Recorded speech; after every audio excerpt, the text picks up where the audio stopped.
So the 5 types of attraction are physical, financial, mental, emotional, and spiritual. And most of us get involved in a relationship based on the first 3. People don't know how they want to receive love, and they don't know how to give love. And like we said earlier, that the old wisdom is like to love and be loved is the biggest need, but we don't know how to love and how to give love, and we carry so much of our baggage from previous relationships and experiences, and we bring them into a new person. So it's like, that person treated me like that. That must mean all men or all women are like that. Which means now when I'm with this woman, I'm going to look at her through the lens of the last person that I was with. Look for them to create this experience again, right? Exactly, yeah. So you find evidence of why this person is this way. Yeah. Exactly, and so now you're approaching each person with the baggage of the last person, which doesn't make sense. You're not coming at it from a fresh, new experience with the same lessons for yourself, but we start applying the lessons to the other person. So I think that's the reason why we struggle to have an intimate connection. Now, one of the things I talk about in here are the 5 types of attraction. Yes. And the reason why I think this is the best way to figure out— Attraction or love, language? No, these are the 5 types of attraction that I talk about. Go ahead. So the 5 types of attraction are physical, financial, mental, emotional, and spiritual. And I'll explain what I mean by all of them. So physical is obvious. Yep. She or he is hot. Attracted to them. I'm attracted to them. Financial or wealth, I like what they own, I like what they have, I like what they've achieved. I like that he went to Princeton or Harvard. I like that she's a scientist or a CEO. I like that she's a supermodel. Like, you like their status, right? So you're attracted to that. The third thing that we're attracted to is people's mental abilities. This is like when you're attracted to someone's mind. Like, you just love the way they think. You love the way they articulate themselves. You love all of that. Like, you're attracted to that. The fourth is the emotional. This is when you're attracted to someone's emotional intelligence. You're like, oh, they're very caring, they're compassionate, they're supportive, they have these good traits. And the fifth and final one is spiritual, where you're like, you're connected to that person's values on a very deep level, like what they really live by. Now notice the first 3, I equate them to chemistry. And the last 2 I equate to compatibility. So the first 3 are chemistry, and most of us get involved in a relationship based on the first 3. But here's the issue. You can feel chemistry multiple times per day. You can feel it with the receptionist, you can feel it with your personal trainer, you can feel it with the barista at the coffee shop, you can feel it with the waiter or the waitress. The spark, you can feel that anywhere. Like, you can find someone attracted by one of those qualities every single day. And the challenge is we get into a relationship based on simply one of the first 3. And there's nothing wrong with that as a starting point, it just can't be the end point.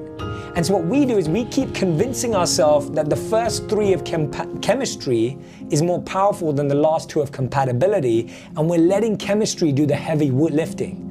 And it can't. We're making chemistry do the heavy lifting, the heavy work, the like pull and push, and like, okay, like you just take care of this. That's why so many people rely on good sex to save a relationship. They'll always be in conflict. Totally. If the values and the compatibility are not there and you're relying on chemistry, there'll always be some conflict. Always. Yeah. And chemistry really easily is those top 3, and which is good to have, so you should, but my point is— You need to have both. You need to have both. But you can't just say, because I'm mentally attracted to how that person thinks, that's good marriage material. That's not good enough. You can't say because we make broad generalizations. We say things like, oh, because he or she has a top degree from a top college or a business school and they're at a top company, they must be really kind, loving, and organized. It's like, what? Right. Like, how did you just— Be a good parent, yeah. Yeah, must have had good parents. How did you just draw that parallel? And so that's the way I would talk about entering a relationship. Is it can start with the first 3, but don't let it end without the last 2. Yeah, have the emotional and the spiritual, the values. Correct. That has to align for a real long-lasting relationship. I feel like I could do this for another 3 Me hours. too, man. This is amazing. So good. I want to finish with one thought about service, because you live a life of service. I feel like my mission is to be of service to you. You are, 100%. In my business, in my relationships, with my friendships. It's all about service for me as well. And this is I think it's a quote from the Bhagavad Gita, is that what it is? Which one is it? Plant trees. No, so this one is like a famous statement that we're sharing. Yeah. Where you say, plant trees under whose shade you do not plan to sit. I remember you told me that. This one's from the Bhagavad Gita. You told me that a couple of years ago, and I remember that really blew my mind, because in business, when I started out, I think it was a lot of like, okay, let me do this for you and you do this for me. Let's do reciprocal type of stuff. I was in the online marketing world where it was about joint ventureships. It was about affiliate marketing, and I'll do this and then you promote me, right? And then I started to shift it. When I got into the podcast 7 years ago, I said, I'm just gonna bring on people I like and I'm just gonna serve. If it comes around, cool. If not, cool. And it's hard, I think, to switch that mentality, but it's so rewarding to come from a place of giving and service, to literally wanting to see other people succeed, whether they help you or not in return. How do we get to that place of that mindset when we're like, but I really need some help right now, and I really want someone to support me in return, and I don't want to give all my energy to someone if they're never going to give me anything in return? How do we balance that? Yeah, no, that's such a smart question, because I think the challenge is that we become overly compassionate often to people in a certain way. So what I mean by that is being compassionate and being giving isn't about spending your whole day with one person who needs your attention and affection if your purpose is to do something different. So for example, you're putting out this podcast, you put out video content, you write books. This is serving lots of different people in lots of ways. And you're not expecting, apart from the person buying the book, and getting the value from it, you're not really expecting them to do anything for you, right? You're not asking them to come and champion for you if they don't want to. So you're already planting those seeds, you're already sharing in that way. And I think the mistake we make is when we are overly compassionate to one person and we're doing it expecting that they're gonna do something back, right? So the only way don't be overly compassionate expecting something in return. Yeah, don't just if you see yourself, don't do that if you're gonna don't do that if you're gonna feel that, and that's okay. Like, that doesn't make you less compassionate. It doesn't make you a bad person. Like, if I don't want to, and I have rules about, there are certain people in my life that I don't ask for favors, because I don't ever want to be in a position where I'm having to ask them, because not that they wouldn't do it or whatever, I just don't want to do that. It's just not who I am, and it's like, but that's fine. And there are certain people in my life that I won't give to because I know they're going to keep asking for stuff. And so you have to protect yourself. And I think self-protection and being honest with yourself is the best way. So my favorite analogy in this is, if someone's drowning in the ocean, if you're fit and healthy and you're a lifeguard, great, you can go and save them. But if you're not, you might need to call the real lifeguard to come and help them out. And that's what real compassion is. Real compassion, if you can't help someone, if you're feeling toxic one day, you're feeling negative one day, you're feeling you're not really giving from your heart, it's better to introduce them to someone or find someone else who can help them than to go in there with all these toxic emotions and now you're expecting them to return the favor. It's better to not do it. If you're gonna do something and in your heart of hearts you're actually feeling bitter and regretting it, it's better not to do it, because guess what? You weren't compassionate when you did it with that intention. Compassion's about intention. It's not about the result. Like, two people could give the same amount to charity. One person gives it for PR, one person gives it because they care about the kids. Who's happy? The person who gave it for the kids. The person, both people's money had the same impact, but the intention is what defined what happened. So if you're begrudgingly going out there and helping someone, and in your heart of hearts you're like, oh, I can't believe they asked me, who are they? Like, I don't even like them, like, they never helped me, and then you help them, guess what? That's not compassion. Protect yourself, deal with it. Deal with that toxic emotion. So I don't help people that when I feel like that. And I give myself that space. You just say no, or no, yeah, I just say no. Yeah, I can't. Well, I'll be honest with them. I'll say, honest in the best way that you can. I don't think I can support you on this because I don't feel right about it, or it doesn't make sense to me, or whatever it is. Like, it's not the right fit. And I think that's actually stopping yourself from being a people pleaser. Yes. Because we actually are not compassionate. We're just people pleasers. We actually just want people to think we're like magnanimous and amazing, so we'll go to everything to support everyone. But it's like, we're resentful people pleasers. Exactly. We please, and then we're resentful that we didn't get what we wanted. And then now we want to make them feel guilty for not doing it back. So I make a conscious effort to support the people I love, to make an effort with the people I love and do more there, and that's fine. Your compassion you don't have to be this overarching person who's like doing it for everyone. Like, that's part of the journey. It's going to take time to get there. Of course.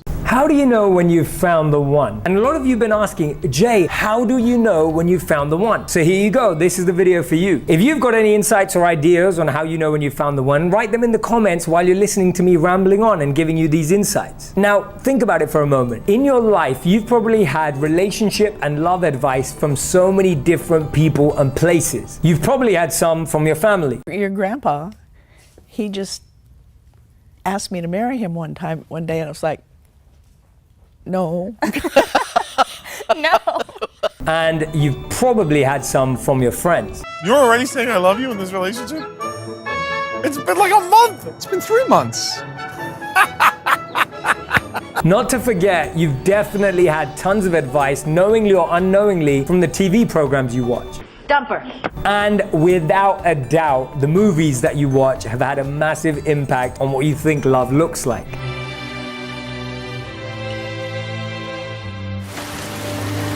Still isn't over. And last but not least, the songs that you listen to. Every year, new movies, songs, TV programs are all released about finding love. You've got dating shows, reality TV, and every week you have a new app that's promising you it will help you find the one. You've got apps that help you find vegan people, non-vegan people, people who love cars, people who love traveling, and then even Cuddler. It connects you with people who are just looking to, you guessed it, cuddle. Bristler matches people with beards with those who want to stroke them.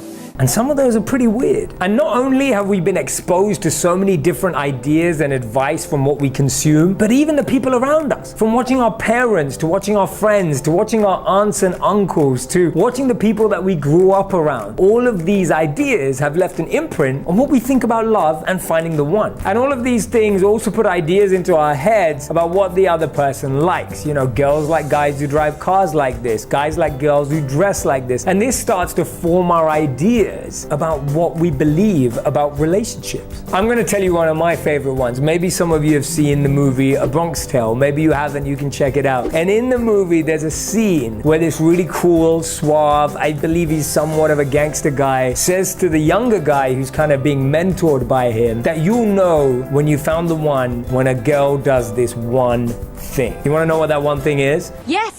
He says that the ideal girl is a girl that when you take her to your car, you open the door, you let her in, she sits down, and while you're walking around the back to get to the driver's seat, she'll lean over and open your door for you. If she doesn't do that, she's out, right? She's not the one. So it's crazy to believe that there's so many different stories, so many different examples of advice being given to us all across our lives. What I'm going to do today is give you my top 10 ways of knowing when you've found the one. Are you ready? Here we go. Number 1, they'll support and mutually respect your dreams. Now, that doesn't mean that they're going to do your dreams for you. It doesn't mean that they're always going to be there cheering you on, but it means that they respect your priority about your dreams. They value what you're chasing. They believe in it as much as you do, and they want to see you get there. They're not trying to hold you back. They're not trying to stop you from getting there. They're not trying to restrict you and trap you in any way. They want to see you grow genuinely. Follow your dreams. Number 2, they'll really be present with you in the moment. I love being around people who help me forget to look at my phone. That's the kind of person that you want to be with. Someone who's not distracted by their phone, by their messages, by their friends, by anything else. When they're with you, they're with you. If they keep forgetting what you're saying, chances are they're not the one. Are you even listening to me? Number 3, the person is self-aware and knows their self-worth. They're independent. They're able to grow on their own. They have their own set of friends. They have their own set of values. They have their own set of priorities. Some of them may match with yours, but some of them may be different. But they're their own person. They're not looking for you to complete them. They're not looking for you to finish them. They're looking for you to enhance them and help them grow. They're growing with you, and they're going to help you grow too. I'm here to help. Number 4 is the tough one. It's called trust. Probably one of the hardest, rarest thing in the world. And I'm talking about without checking. Are you spying on me? Now, this one's a tough one because sometimes you find out the hard way, and some of us have been there. So my take is that trust should be earned. It's not something that should be given up front, but it's something that is earned. Usually we have this belief that I either trust someone or I don't trust them at all. My idea is that there's actually layers of trust. You have no trust at the bottom, but then there's step 1, step 2, step 3, step 4, etc., which leads to unconditional trust. The challenge is we put our expectation when we're with someone that we can unconditionally trust them. them, and actually their trust levels down here, that gap is exactly how much pain you end up feeling. Remember, trust is something that's earned. Don't give it straight away. Let that person, through their actions and their thoughts and their words, earn your trust. You're gonna have to earn it. Number 5, you don't always need someone or something else to keep the chemistry, keep the entertainment, and make things fresh. When you feel like you always need an external form of thrill or excitement to keep everything special between you two, it's a sign that you may not actually be connecting with each other, but connecting with that other thing. Want to sit and watch some more TV? Number 6, you can spend time apart but can't wait to be back. So you're comfortable traveling in different parts of the world for work, studying in different areas of the world, maybe in the same country, maybe in a different one, but you can't wait to be together. And the challenge is that we usually get frustrated. When you're apart from someone that you love or want to be with, you start getting frustrated and you take it out on them, which actually weakens the relationship. You know when you found the one because you'll realize that you don't let that frustration affect your relationship with them. You find other ways of releasing, sharing that, but you're making sure that you're not ruining your own relationship because of the frustration of not being together in the first place. I don't want to fight with you. Number 7, you can disagree. This is the tough one. People think that you found the one when you agree on everything, when you like the same stuff, when everything matches. That's not true at all. You can actually disagree with that person. You can have different ideas and you still learn to work together. It's pretty difficult to find anyone in the world who agrees with you on absolutely everything. So to expect to find the one who has that, that's pretty unlikely. I disagree. Number 8, you don't have to like each other's friends. I think there's so much pressure to be liked by the other person's friends, for them to like your friends, for your friends to like them. Chances are that you're putting in way too many tick boxes that are going to be quite difficult to manage. Now, if your friends think that they're totally crazy or they think your friends are crazy, definitely take a look at that. She's very picky, dude. But the truth is that it's important that you guys get along. Even if they're friends with a whole different circle of people and you're friends with a whole different circle of people, that doesn't mean you can't be great together. We are great together. We are a great team. Number 9, you can be your real self. Not your LinkedIn profile, not your Facebook profile, not your Instagram profile, not your Twitter profile. You can let go of all those identities and just be yourself. Who are you? Really? And finally, number 10, you argue not to get one up on each other, not to beat the other person, not to defeat the other person, but so that you can come to a healthy conclusion together. It's more of a discussion rather than an argument or a debate, because it's not about who's right, but it's about making sure that you come to the right conclusion together. You telling someone like, these are the 3 things she wants in bed, like, that's not going to change your relationship if you aren't compatible, if you don't connect, if you don't speak the right love languages, if you're not empathetic, if you're not vulnerable, like, then that 3 list of this and 7 list of that isn't going to do anything. It's void. And that's where I'm trying to get to with people, because I don't want people to use sex as a substitute for that. And I don't want people to use sex as an excuse for that. And I don't want people to use sex as a cover-up for not having any of that, because I know, having been in tons of relationships where it was just physical and that's all there was, that's the only time it felt good. It didn't feel good at any other time. I didn't go home with a beautiful feeling in my heart. And then when it's only about that, that's also when it can be easily replaced. Right. Because that's easily changeable. Right. And that's why I think so many people go through, and I talk about in my videos so much about cheating and loyalty, because when it is just physical, it becomes so much more easier to just disconnect and throw it away. All those things happen. Yeah. And now heartbreak. Yes. What's your advice on heartbreak? Oof. I know you have a video up. It's like the 5 things people should do through heartbreak. Yes, and yeah. one of them is like, get rid of everything from the past and only focus on the present and the future. Yeah. That's hard for people. I like getting rid of visual triggers.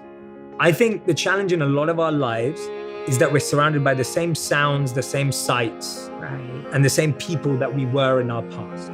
And I see this with anything, and I'm sure you felt this. When you went deeper into your faith, did your circles change? 100%. Right. When you went deeper into your faith, did what you look at change? 100%. Right. So you look at my heart changed. Your heart changed, because, but internal and external. Yes, because for me, when I transformed in my faith, it was a transformation of my heart. Yes. Not about what I was actually doing or not doing. Correct.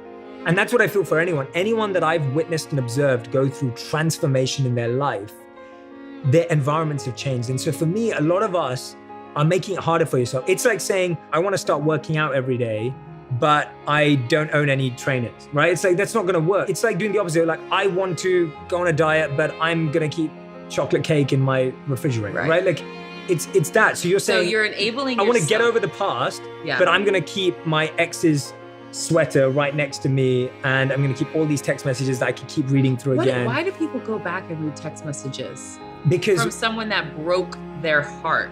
Because nostalgia and imagination is more powerful, right? The feeling of nostalgia, and this is in studies too, like the research behind nostalgia is you always think things were better in the past with something like that. So you read a message and you're like, oh, but they loved me so much. And now all you're doing is reality's here and you've got your own version of reality playing here. So you're basically writing your own movie script up here when reality is telling you this. And nostalgia is that script. It's that fantasy that's never gonna become. It's that fantasy that isn't real. So it's you saying, I don't want to accept what is, and I'm trying to accept what if. Those people who can't get over that hump, what do you tell them? One of the biggest things, like, do you really want to? No. It's a good conversation. I think one of the biggest things I say to people is just like, let's kind of break their space that they're in. It's almost like that person needs a space change and they need to get out of that zone. And so for me, I'm always encouraging people to start doing new things. I think it's so powerful when you go and have a new experience, when you try something new, you join a new class, you've never done it before. Because guess what? It's about finding yourself again. So you're now learning new things about yourself. You're now falling in love with yourself. It's about falling in love with yourself. Correct. And I think that the biggest mistake we make in that time is everyone's telling you, oh, when's the rebound? Like, are you gonna date this guy? When are you gonna start dating again? Or this girl? When are you gonna be out there again? And it's almost like, well, no, maybe it's about I go inside this time and spend some time with myself. And I think new experiences are a beautiful way of doing that because you only learn new things about yourself when you do new things with yourself. Right? Ooh, like, preach. we never do new things with ourselves. You're always doing the same things with the same people. But imagine you start doing new things on your own, and now you have new memories. And one of the things I've been talking about a lot with people is forming new memories. If you don't make new memories, the old ones will always hold you back. And that's why we're stuck in the old, because we're not making any new ones. So the old ones just keep pulling you back. So the best way to make new memories is A, set up an experience, do it with a friend that you love. And when you go out there, it's this technique that's often used for grounding in therapy and everything, but I use it for presence, and that's how we were trained in it as monks. When you go somewhere and you're like, I want to take a mental picture of this. How many times have you ever said that? Where you go somewhere, you're like, I want to have this in my mind and I want to keep it forever. And the iPhone camera is not the camera is not going to do it. It's not going to keep it emotionally. And I think we're so bad at creating emotional memories that are new. So the best way to do it is called 5, 4, 3, 2, 1. Okay. So when you're in a space, and let's say I want to do it of this, I look at 5 things that I could see. So 5 things that I can see right now. So I'm gonna say you, obviously, important part of the memory. Oh, you're important too. Okay, Yeah, I'm doing it with you. Yeah, I'm gonna say the rug. Okay. So I'm going for space. Okay. I'm gonna look at the ceiling. So 1, 2, 3, 4. I'm gonna say the couch. So there are 5 things that I can see. The second thing is 4 things that you can touch. Okay. So 4 things I can touch. My silky dress, my really dry skin. You're good at descriptions. Silky dress, dry skin. This is good. The rough, textured, rough. Textured, yes. And my glass. Yeah. My glass water. 4 things. Amazing. 3 things that you can hear. I can hear the light. Yes. I can hear myself swallow, and I can hear your voice. Perfect. And then 2 things that you can smell. I can smell my garlic breath. And I'm having a hard time smelling basically anything because I'm 7 months pregnant. Sure, but so nothing. You can hear how clogged I am. Yeah, me too. But maybe my perfume. Okay, great. Okay. And then one it's thing. all about me. Yeah, no, that's good. And then one thing you can taste. Garlic. Great. So if you did that in an experience that you wanted to hold on to forever, all you have to do to make a mental picture, take a mental picture of everything is do 5, 4, 3, 2, 1. 5 things you can see, 4 things you can touch, 3 things you can hear, 2 things you can smell, and 1 thing you can taste. I really like that. Yeah, it's beautiful. 5, 4, 3, 2, 1. And this is what I mean by when you're going through a breakup, the biggest mistake you make is the old memories hold you back because you don't know how to make new memories. And so my advice to everyone is go and make new memories. Okay, so I did Tony Robbins, right? And it was enlightening, it was fun.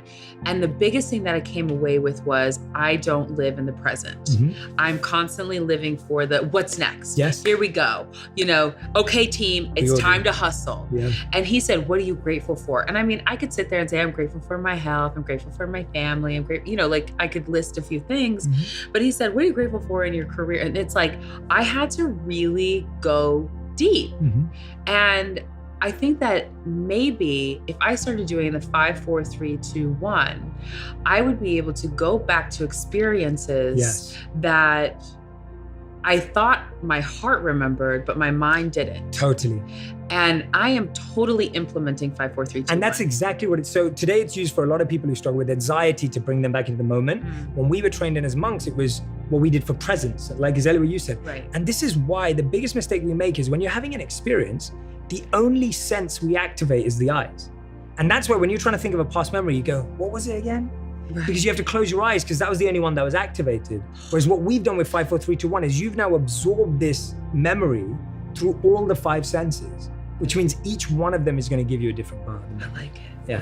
Wow. All right, switching gears a little bit. I Go really for it. feel like insecurities breed negativity, right? Yeah. And a motto that I like to live by is kill people with kindness. Mhm. What do you think about that Yeah, phrase? I love that. You do? I agree with you completely. This is the beautiful thing that happens when you say thank you to someone who's kind to you. It does 3 things. The first thing is you recognize kindness. So now you are triggering your mind to start recognizing kindness, and you're now recognizing kindness in them. The second thing you do is you reinforce kindness in them. They realize, they're like, oh, when I'm kind, people appreciate it. Right. So I'm gonna be more kind. So you've now reinforced kindness within them. And the third thing is you help them repeat it. Now that you've shown them that their kindness is reciprocated, they're now gonna be kind to more people. So now you've started this domino effect of kindness just by thanking one person. Who knew? Yeah.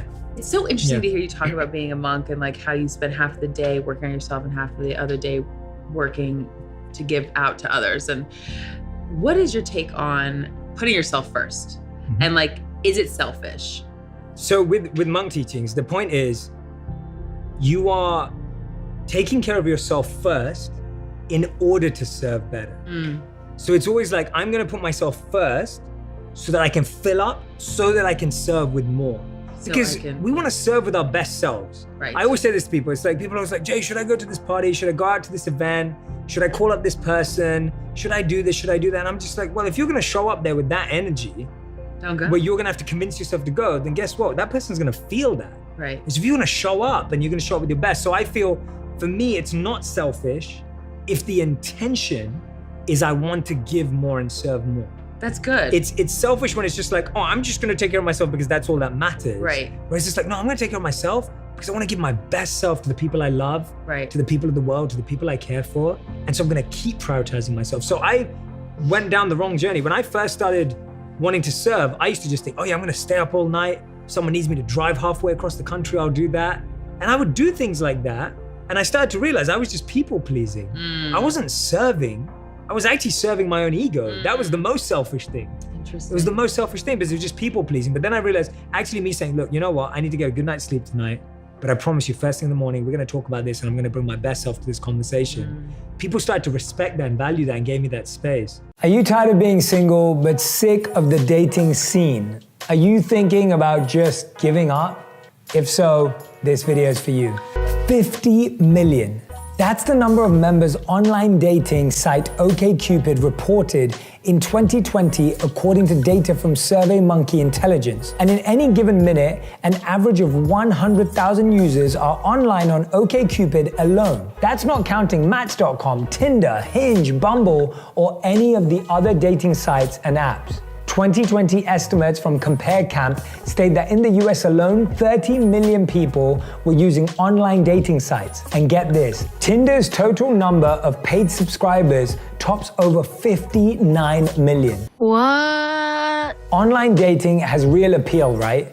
It's easy and convenient. You can browse pictures and profiles while you're eating breakfast or watching Netflix. Plus, instead of just friends of friends or people your mom wants to set you up with, the number of potential dating candidates you have access to expands exponentially when you sign up for an online dating. So what's the catch? OkCupid asks users up to 5,000 different questions to help them find their ideal match. And guess what? All of this online chat with more people, plus the ability to pre-screen them, may actually be why you're still single. I knew it. So if you're frustrated that you haven't found the one and you're thinking about giving up on dating, keep watching because I have some insights and solutions that may help. I got some really powerful and profound insights into what's wrong with how we're dating from relationship experts and psychologists John and Julie Gottman, who are also husband and wife. I got to interview them for my podcast and they told me something shocking, which is that when it comes to dating, we put too much emphasis on finding people like us. That doesn't mean we literally look for people exactly like us, but that we put too much emphasis on finding people with the same hobbies, the same interests, and ideals as we have. Agree to agree. Now, that flies in the face of a lot of what we think we know about dating, right? We think it's about finding people who share lots of things with us, and then we're more likely to be compatible with them. The Gottmans disagree, and that's one of the reasons online dating algorithms can fail us so often. I mean, they don't fail in that they don't work. They do a great job of matching people based on the criteria that we determine are important to us. But maybe we're focusing on the wrong criteria. The problem is that in reality, a lot of this criteria doesn't actually make for a great match for us, as so many of us have discovered when we've actually met some of those people in person. We can't even necessarily tell who we'll really be attracted to from their photos. You look like your profile pic, finally. One of the reasons for that, says the Gottmans, is our genes. And we know this thanks to a bunch of sweaty German t-shirts. What did you just say? One Swiss researcher and his team took a group of 44 men and gave them nice, clean cotton t-shirts and asked them to wear them for 2 nights in a row while they were sleeping. They also asked the men to avoid things that would alter their smell artificially, like smoking, eating heavily spiced foods, wearing scented deodorants, and, well, sleeping with someone else. You stink. Here's where it gets really, really weird. I'm not even going to guess how the researchers came up with this idea. They put the worn t-shirts in identical boxes with a small hole in the boxes, then had 49 women come in and smell each of the boxes. You heard that right. The women came into a room and through the holes got a whiff of the t-shirts. Sniff around. Now, they didn't each smell all 44 shirts. Each woman was asked to smell 6 shirts and rate the shirts from 1 to 10 on intensity, pleasantness, and sexiness. Again, you heard that right, sexiness from smelling a t-shirt. Smells good.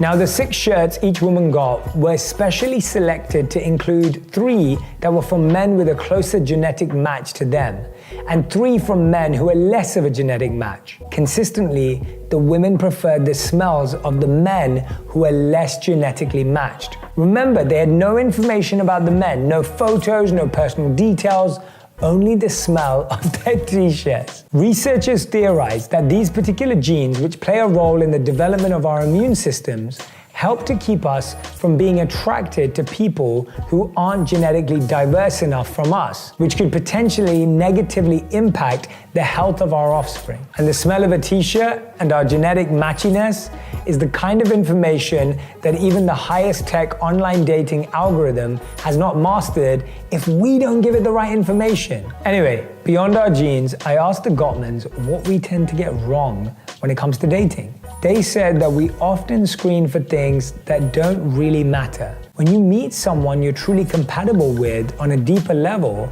lots of those things don't actually matter. When I asked the Gottmans what does matter, they gave me a list of 8 things to look for, and here they are. Number 1, does the person listen to you?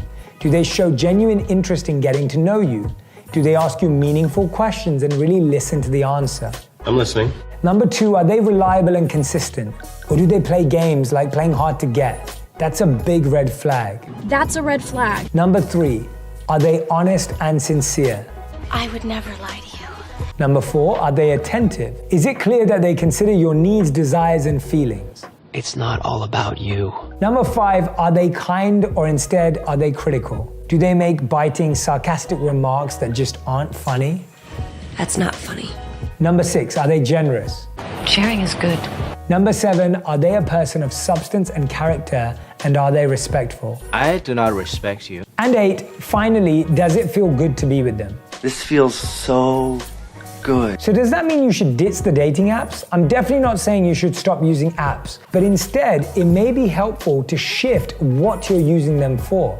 Helen Fisher is an anthropologist and the chief science officer for Match.com. She says we have the wrong idea about how Match and similar sites in that they are not dating sites, they are introduction sites. Entrepreneur Christina Wallace agrees. In a hilarious TED Talk where she discussed some of the perils she faced doing online dating before she finally met the one, Christina says that it's not the apps that are broken, it's our expectations of them. After countless dating fails, Christina decided to start going about her app use more strategically and set up a screening system for every message she received from a new potential match, where she would evaluate them for 3 criteria. Now remember, these were things that were important to Christina. Yours might be totally different. Number 1, the message had to be written in complete sentences with good grammar. Number 2, it had to reference something specific about her so she knew they weren't just cutting and pasting their messages. Number 3,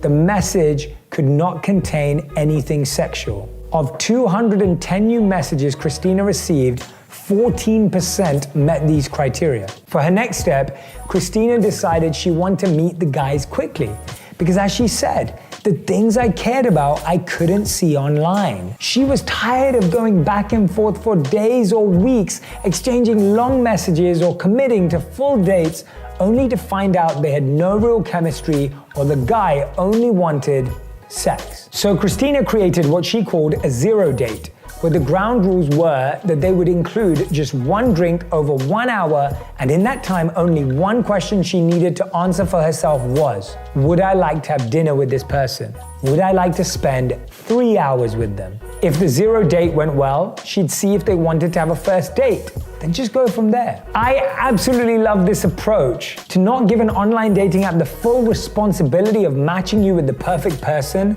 but instead for just presenting you with a lot more options to choose from. From there, you can do what Christina did and come up with a few, not 19 or 20, basic screening criteria to see if you're interested in meeting them in person. That way you can immediately rule out people who don't meet your baseline, but you're less likely to disqualify a potential partner too soon over things that don't really matter. Are you looking for the one? Are you trying to find that big love of your lifetime and you feel like you've tried everything and looked everywhere? If so, this video is for you. The reality is there are so many ways we can end up finding our person. There isn't really a single solution for everyone, but I will tell you one big thing you need to stop doing if you want to find the one. And it's something most of us do.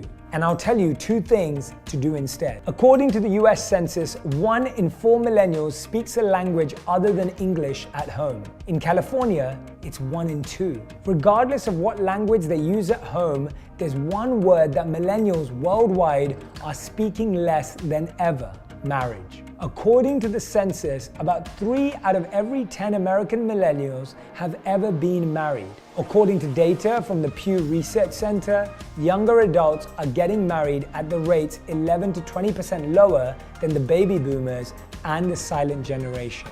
Look all around and there's no shortage of opinions as to why. Some say millennials are too broke to get married. Too expensive. Others say they're too busy building their careers or pursuing higher education. I have more important things to do. Then there's the idea that millennials just don't believe in marriage, that it's a broken system whose time has passed. I don't believe in that sort of thing personally. Yet according to data from Avo, an online legal marketplace, 82% of millennials surveyed disagreed with the statement that marriage was an outdated institution. And a study conducted by AccuView brand contact lenses found that 52% of respondents strongly agreed that marriage is important to them. Others say it's long-term commitment that matters to them, whether or not it involves marriage. I know from all of the messages and questions I get from you and from talking with my own single friends that most of us do put a committed relationship as one of our top priorities. And the reason so many of us haven't found the one is, well, we don't really know. That's a question I get so often. Jay, what am I doing wrong? What do I need to do to find the big love of my life? And that's what we're talking about today. When it comes to dating and relationships, there's no shortage of advice, and a lot of it is conflicting. Should you be scientific and data-driven or dreamy? Do you need to take an approach that's organized or organic? The answer is both. I'll explain in a minute, but first, let's talk about the one thing that most of us get flat out wrong when it comes to finding the one. Here's what it is. We create an ideal picture of the perfect person. You're probably like, Jay, what? Isn't that exactly what we're supposed to do? Otherwise, isn't it like trying to find a town you've never been to before without using a map? Not so, says relationship expert Marla Madrone. Marla talks about that the biggest mistake we make in trying to find our ideal partner is that we look for our ideal partner. She explains that we create this detailed picture of who we want to be with. Then when we meet people, we fill in the gaps in what we know about them with our own projections, whether those are positive or negative. The problem, Marla says, is we're not really seeing and learning who the other person is. We're creating a perception of them based on a blend of our own prior experiences along with our needs and expectations. And they're doing this with us too. Rarely do we actually see each other for who we are, so we reject or embrace each other based mostly on inaccurate perceptions. So we're either alone and we're not sure why, or we're in a couples therapy trying to figure out who we are and re-engineer our relationships. I love this because it reminded me of one of my favorite quotes, which is from sociologist Charles Horton Cooley. The quote is, "I'm not what I think I am, and I'm not what you think I am. I am what I think you think I am." As I write in my book, Think Like a Monk, our identities are wrapped up in what we think others think of us. So, what do you think? A common problem in many of our relationships is that we're method acting. We're relating to one another from these false places or these roles, not purposefully, but because we don't really know ourselves. Marla says that the way we stop doing this is know yourself. She says that cultivating self-awareness is the most powerful thing we can do to strengthen all of our relationships. It helps us build healthy boundaries, nurture open and honest communication, end toxic relationships, and yes, find the one. I really understand the value of self-awareness. When I trained as a monk, it was like a 3-year intensive on learning who you are. Self-awareness is so critical to everything we do, from creating fulfilling relationships and careers and families to just being happy and experiencing joy, meaning, and purpose on our own. I first met my wife Radhi before I ever became a monk. She was great, but I just wasn't in that place, and she wasn't in that place. And so while we enjoyed each other's company, there was no romantic connection. After I left the ashram and spent more time with Radhi, who'd become one of my sister's closest friends, I got to experience a different, broader version of her because my lens had changed. I was so much more self-aware, and I knew what was important to me, and also what wasn't important to me.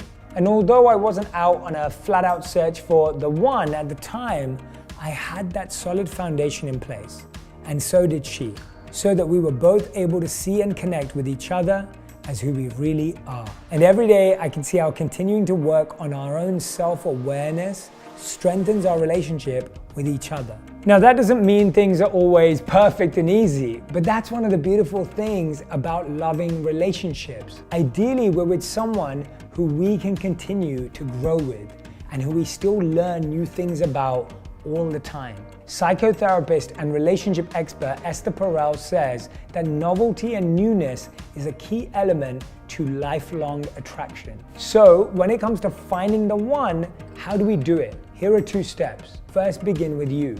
Build that self-awareness. There are so many ways to do this, but here is a simple way to start. Figure out your love language. Some of you know Gary Chapman's 5 love languages. Remind me again what that is? The 5 love languages are words of affirmation, acts of service, giving gifts, physical touch, or quality time. Then, as much as possible, speak this love language to yourself. As I write in my book, so many of our problems occur when we expect another person to fulfill all of our needs and to be everything to us. It's all about me. As Marla says, we're actually capable of meeting far more of our own needs than we give ourselves credit for. And when we learn to deeply love and support ourselves, we have more fulfilling relationships because we can freely and gratefully receive what others are willing and able to provide. We can love them for who they really are, and we can be loved for who we really are. So start by identifying, then speaking your own love language to yourself. Tell yourself you look great. Have you been working out? Or take a nice hot bath. Buy yourself a gift you'd love. I'm gonna buy a house. Or schedule some quality solitude time to be in relationship with yourself. Hey, it's fine to have a list of what's important to you and what you're looking for. And in fact, that is a good thing when it comes to deep core values or goals, such as whether you want kids, whether the other person treats you with respect and is genuinely interested in learning who you are, and whether you truly enjoy spending time with them. Remember those statistics I gave earlier about how millennials aren't getting married? Well, that's only part of the picture. As anthropologist Helen Fisher says, the majority of younger people today are practicing what she calls slow love. They're not just getting married, they're waiting to get married so they can be more sure of their choice. Today, Fisher says 86% of Americans will marry by age 49.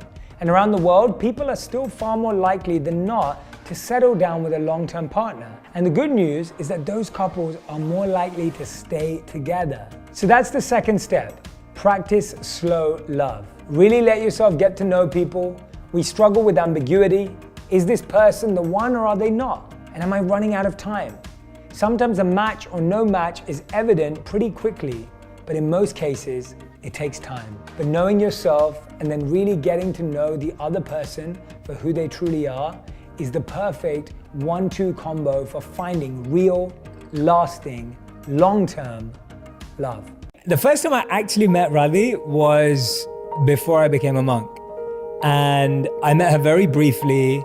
I thought she was beautiful and attractive, but I didn't really think anything of it. Like I genuinely just was so focused on what I was doing at life at that time. And I was so spiritually inclined and spiritually focused that I literally didn't think anything of it. Yeah, and my mum introduced me to you. Yes, so I should tell that story. Yeah. So actually, I met Radhi's mom even before I met her. Yeah. And so I was training to become a monk, and I met Radhi's mom, and I was asked to show her how to do a particular service at the temple. So I had to take her around, etc. Now, the incredible thing about this is that is the only time you ever asked. While I was there that I was ever asked to show another person how to do this service. So the one day that I had to show someone how to do this particular service, this voluntary service at the temple, was the one day that her mom turned up. And at that time, I didn't know she had a daughter. I didn't know anything about this lady. I was like, oh, she's around my mom's age. Yeah. And she was wonderful and we got along, but I was just showing her what to do and then literally didn't speak to her. No. And then my mom wanted me to get more involved in, and I really wanted to get more involved in like the spiritual side of my life. And so she met him and wanted me to get introduced to the youth community there. And so she passed on my number to you, but you passed it on to your sister. Yeah, absolutely. Yeah. So I passed it on to my sister. I was like, no, I need to stay focused, do my thing. And my sister's very spiritually inclined too. Big shout out to Amy. And then you guys got connected and you became friends. Yeah, and actually at that point, my mom had said to me, oh, I met this really nice guy at the temple. And she was like to me, oh, after I met him, I prayed and I was like, oh, I hope my daughter meets somebody like this. I know he's gonna be a monk, but I hope she meets someone that's like this because he seems really nice. Little did he know what was gonna happen. And then what happened? He became a monk. Mm-hmm. I heard you speak. I heard him speak all the time because he used to do lots of youth programs or university talks. And so, sessions on philosophy, meditation. Yeah, philosophy, meditation. And I was just like, oh my gosh, he's such an incredible speaker. And the way that he makes such incredible wisdom so relevant to us who are like young teenagers or not young teenagers. You weren't a teenager. I was a teenager. I was still a teenager. No, you weren't. 18? No, you weren't. No way. How old was I? One thing you're going to realize throughout this whole interview so bad is at that time. I'm the one who remembers all the dates. I'm the one who remembers everything. Yeah, I don't remember anything. I barely remember things that happened like 2 years ago. So no, I wasn't a teenager. I was out of university, which feels like a long time ago. So I was in my 20s and I saw him speak and I just thought it was so incredible how he was able to articulate such deep wisdom in a way that was so relevant to people who were so young and probably wouldn't have been so interested in reading a book about it. And so I was in awe of him, and he also looked really cool. He had like a bald head. He didn't look like the type of person who was going to be speaking about these things. He had like tattoos and a bald head, but then he was in robes. And I was like, this is really, really cool, but weird at the same time. You're so strange. Yeah. and then when I left being a monk, which is a whole story in itself, we can talk about that another day. When I left being a monk, her and my sister were really, really close. Yeah. And me and my sister are really, really close. I trust my sister. She's one of my best friends. And I sat down with her one day and she said, well, you know what? Radhi likes someone. And I was just like, oh, who? And I was thinking she was going to say some other person's name. And she's like, she really likes you.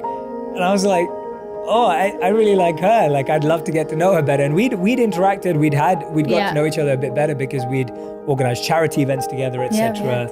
And so I'd seen her not in the role of being a girlfriend, obviously, or someone that I was dating. I'd seen her interact with other people, other humans, inside a project management organization, organizing events. So I'd seen her personality and like observed how she behaved around certain people, how she had talked to people, how she interacted with people.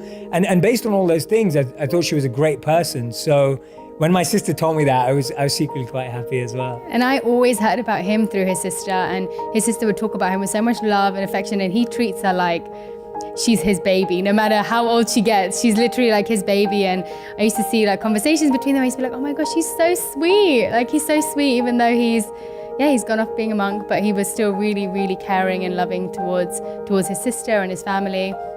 And then, I had told her that I liked him before he knew about it, or before you'd probably even thought about it. Yeah. So then that was it, really. That's how we met. We almost met before I became a monk. We hadn't really had conversations, etc. Never had conversations, never spoke, but had just seen each other in our own elements. Yeah. And then when I left being a monk, later that year, we started going out. And so that was around towards the end of 2013. And then it just went really fast. We both kind of, as soon as we spoke about it, we both knew that we wanted to be with each other, and we were really certain about it. And it could have gone really wrong, but we were like, we could have both been really crazy, but it ended up just working out. We both really had kind of understood each other just by observing one another, I guess. And there were a few surprises, I'm sure, but we got along straight away, and we were both pretty much went from, I really like you, to, I love you, in like a day. And then it was like, we want to get married in like a week. As in, we didn't get married in a week, but we said we wanted to get married eventually in a week after that. And then we ended up spending a lot of time at each other's homes, right? He was spending a lot of time at my house for ages. That's pretty much where I took him to have all of our dates, because I loved being around my family, and I was like, best of both worlds. I can be around the person that I want to spend the rest of my life with, and the people that I've spent most of my life with. And so, most of our dates would involve my parents and my sister and my brother-in-law at the time. And so we got to know each other kind of in our own environments as well, really fast, which I think helped us fast forward a lot easier. Yeah, absolutely. Yeah. And I remember that my sister gave me like an action plan. She's like, this is what you're going to get along on. This is what you're going to struggle with. This is going to be your challenges. And I definitely owe it to her to bring us together. Like, I think she was a huge part of us being together, my sister, definitely. And she was like, because she knows me so well, and I feel she got to know you well as well. She was just like, this is what you guys are going to agree on. This is what you're not going to agree on. And it was so nice to have that. Yeah. Because you could go into a relationship having more understanding of the other person. Can I just say, one of the things she said that we wouldn't get along on is Bollywood, because I loved Bollywood songs and films at the time. But you like a good Bollywood song. Questionable. Once in a while. Questionable. Yeah, questionable. But I decided to get over that. Yeah. And you barely. You've got to go over it. Still have a love for it. But we spent a lot of time in each other's parents' homes and with our families, which was great because you had to be yourself. I used to love what your mom used to tell you. My mom was so funny. So obviously, like, it was a person to her that was, we were dating, and so usually you would put in a lot of effort in the way that you dress and doing your hair when the person you're dating comes over. But I would literally be in the same clothes that I was wearing like the whole day, which was pretty much like pajama bottoms and a really scruffy top. And my mum would be like, do you not want to maybe, put a different top on, or you don't want to change your trousers? I was like, no, Mum, if he can't love me in what I'm wearing right now, which is what he's probably going to see me in for the rest of his life, then it's just not meant to be. Okay, he has to love me for. And she'd be like, okay, but you could try, a little bit. I was like, no. And it worked, so. And she's so beautiful and cute. Like, even when she's dressed all hobo chic, I'm just like, I love it, you know? And it's quite nice, actually. Like, I genuinely believe this. Like, I've rarely see her with makeup on. Yes. And so true. like it's fun when you fall in love with someone based on who they are and their personality and their energy and all of that beauty shines through. So yeah, I love it. So that leads us nicely on to the next point that our friends wanted to discuss, which is what's the key to starting off a relationship well?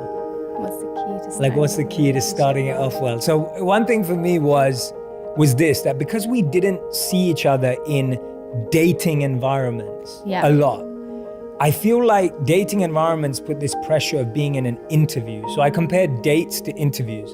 It's almost like you have to put your best foot forward. You wear your best clothes. You try and say all the best things. And even if it's not the best, actually, it's us trying to be right. And that's what we do in interviews. When you go and interview for a job, it's like you want to be the right fit. For that person. Yeah, and that's what happens in a dating scenario. Like, you're sitting opposite a desk just like you're doing an interview, and then someone's asking you a question and you're like, okay, well, what do I have to say to make them like me or to say the right thing? Whereas we didn't really get to do that. No. And I'm not saying that was a conscious choice, but now when I look back at it and I reflect on it and introspect on it, I'm like, we didn't really get an opportunity to date in that sense. And that means that I got exposed to the real her, either by seeing her in a charity organization, seeing her in a real life scenario, how does she treat normal people, and then how she is with her family. And I'm like, that's the best view you can get of someone. And so when I look at that in terms of giving advice or tips or whatever, my recommendation is be around people that you're thinking about being with in an environment where they're just being themselves. Yeah. Because chances are, if you like them the way they are when they are with other people, then you're likely to love them when they're with you too. And so often we only see people that we are considering being romantic with or dating with, etc. We only see them in dates and dinners and movie nights and whatever it is, right? Yeah, I agree. I feel like you seeing, and also seeing people with the people that they're closest to, because you can't really fake it with the people that you're closest to. I mean, and if you can, you could do it for a really short period of time. And you also end up seeing them being probably at their worst and at their best, because you can be the most loving to your family, but you can also be the worst person towards your family because they're the ones that accept it.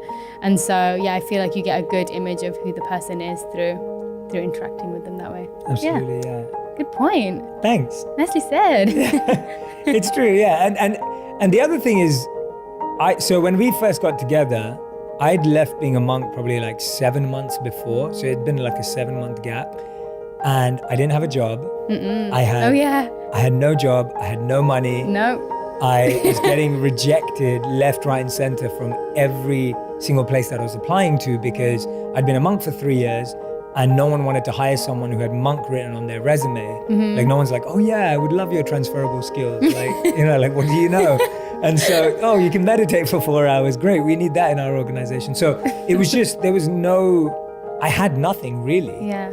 And that's a great way to start dating someone, because I remember I used to save up. So I used to like try and work part-time and I was doing everything I could. You were tutoring. I was tutoring. So I would be tutoring young people for their exams or university exams, etc. And I would be making like, you know, £15 an hour or whatever it was. And I remember I'd save up so I could take her out on a date at the end of the month, and so that we could do something fun. And I loved that because I met her at a time when I had nothing, and she accepted me for it. Yeah. And I love her for that. And also her parents were always really cool about it. So sometimes that can be a big pressure from parents and expectations, but her parents were really cool about it. They never made me feel uncomfortable about it or anything. And my parents obviously were very comfortable with me. They were just like, follow your heart, do what's right for you. Very, very encouraging. And I don't come from a well-off background at all or anything. So it's not that I had a backup plan, but my parents were still very, very encouraging and supportive. Yeah, I that was never in my mind, to be honest. I knew I wanted to be with you, and so I was like to my mum, even if we end up living in a really tiny house, just by like near the temple that I used to go to, and just I know that I want to spend my life with him. So whatever it ends up being, and you were really, really enthusiastic, and you had so much purpose, and even from the beginning, like you were so driven to do whatever you wanted to do. I didn't know what that was at the time, but you were so driven that I just knew whatever it was, whatever we were meant to be, was what was going to happen. And I knew you would always going to be there to take care of me. And I felt that from the beginning. Like I always felt supported. You want to hold hands? Yeah. I'm not good at PDA, so I'm going to not do that. Oh my God, just been rejected on camera. There you go. Yeah, so that was, it was really nice. And I feel like he had a lot of the qualities that I always felt. I would always grow up saying, oh, I really want a husband that was like my dad. Like I love my dad, and he was always someone that I felt very protected and supported by. And so I definitely, now looking back at it, I felt those qualities in him as I got to know him.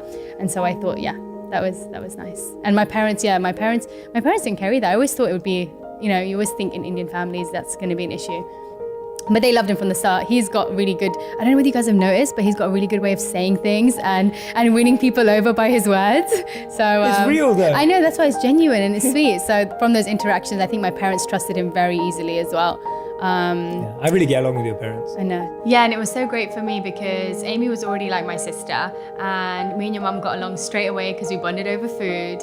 And so yeah, it was really easy for us both to join into each family.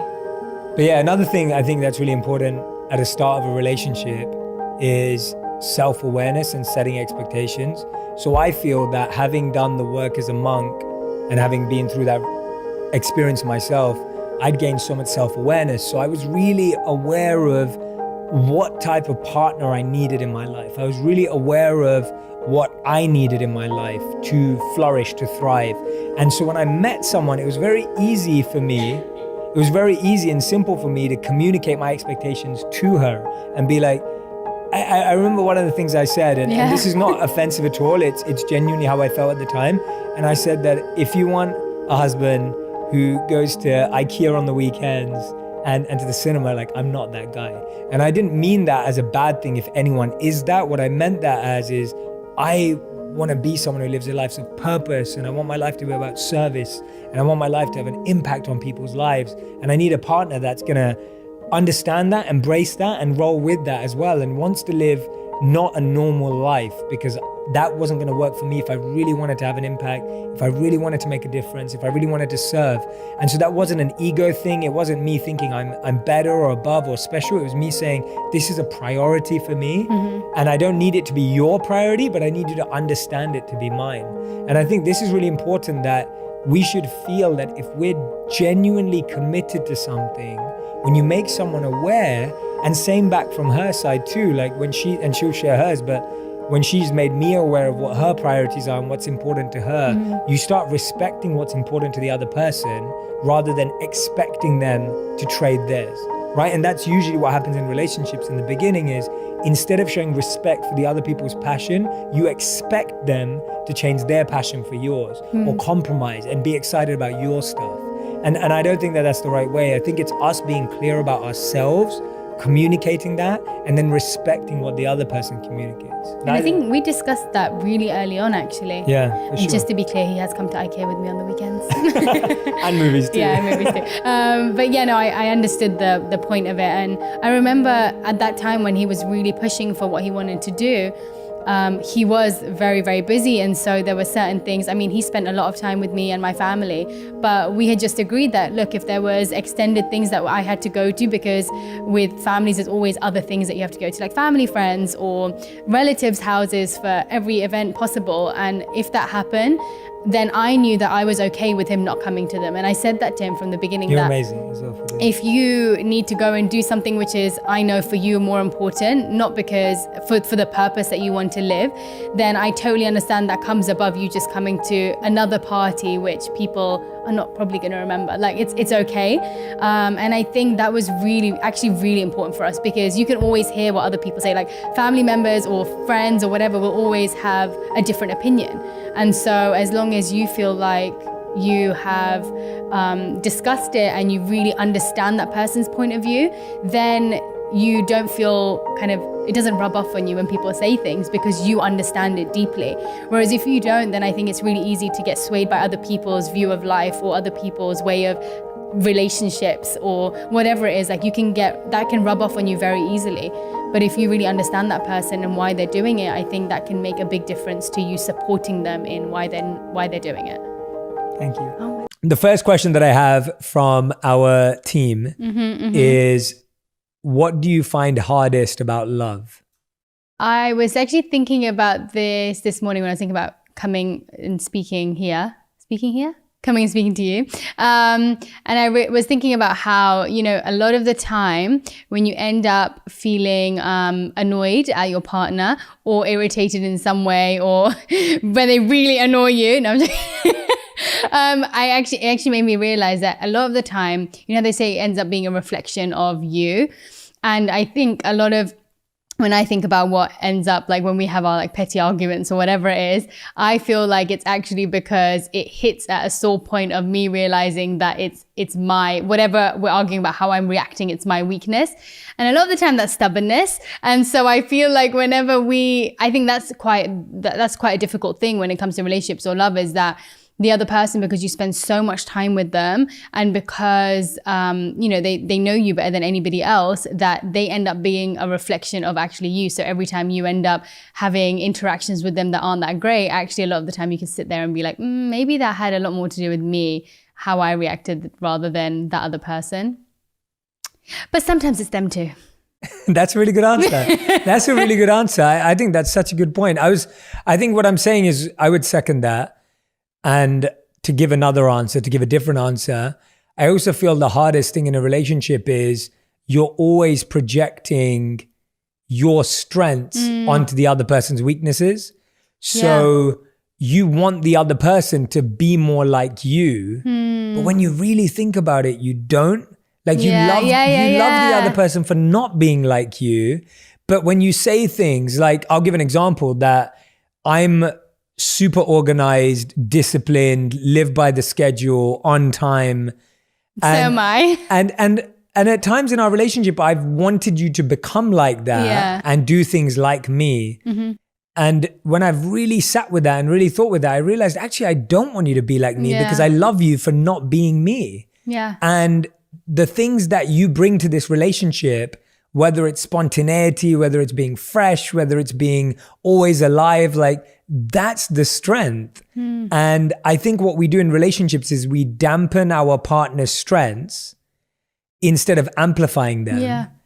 And what that does is it makes your partner feel like they have to do something different or be something different. But actually, if you amplified their strengths, which is the part you love anyway, you're going to have a much more fulfilling and exciting relationship. So I think that I find that hard because I think we all live in our heads. Yeah, it's so true. And we think the way we think is the right way. I'm like, hey, what do you want to do tomorrow? And you're like, well, I kind of have a 9 to 5, like 6 schedule ready to go for the next like 6 months. And I'm like, oh, so you don't want to go shopping with me, or you don't want to go to like get some plants? And yeah, no, I agree. And I feel like but I also think from that, you know, it also helps.